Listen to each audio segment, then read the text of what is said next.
Balzac, La cousine bête, extrait.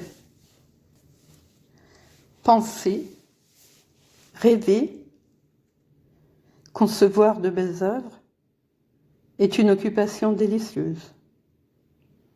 C'est fumer des cigares enchantés. C'est mener la vie de la courtisane occupée à sa fantaisie. L'œuvre apparaît alors dans la grâce de l'enfance, dans la joie folle de la génération, avec les couleurs embaumées de la fleur et les sucs sapides du fruit dégusté par avance. Telle est la conception et ses plaisirs. Celui qui peut dessiner son plan par la parole passe déjà pour un homme extraordinaire. Cette faculté, tous les artistes et les écrivains la possèdent. Mais produire, mais accoucher, mais élever laborieusement l'enfant, le coucher égorgé de lait tous les soirs, l'embrasser tous les matins avec le cœur inépuisé de la mère, le lécher sale, le vêtir 100 fois des plus belles jaquettes qu'il déchire incessamment, mais ne pas se rebuter des convulsions de cette folle vie, et en faire le chef-d'œuvre animé qui parle à tous les regards en sculpture, à toutes les intelligences en littérature, à tous les souvenirs en peinture, à tous les cœurs en musique, c'est l'exécution et ses travaux. La main doit s'avancer à tout moment, prête à tout moment à obéir à la tête.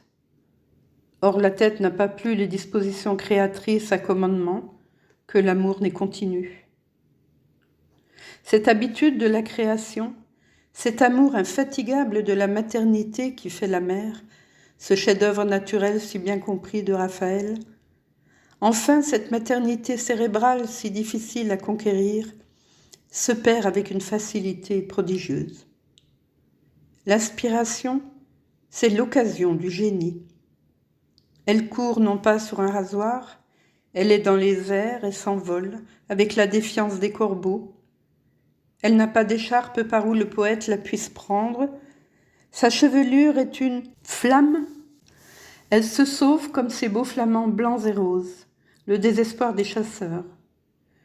Aussi le travail est-il une lutte lassante que redoutent et que chérissent les belles et puissantes organisations qui souvent s'y brisent. Un grand poète de ce temps-ci disait en parlant de ce labeur effrayant « Je m'y mets avec désespoir et je le quitte avec chagrin. Que les ignorants le sachent, si l'artiste ne se précipite pas dans son œuvre, comme Curtius dans le gouffre, comme le soldat dans la redoute, sans réfléchir, et si dans ce cratère il ne travaille pas comme le mineur enfui sous un éboulement, s'il contemple enfin les difficultés au lieu de les vaincre une à une, à l'exemple de ces amoureux des féeries qui pour obtenir leur princesse combattaient des enchantements renaissants, l'œuvre reste inachevée.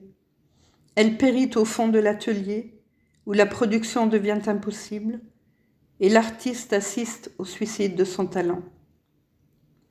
Rossini, ce génie, frère de Raphaël, en offre un exemple frappant dans sa jeunesse indigente, superposée à son âge mûr opulent.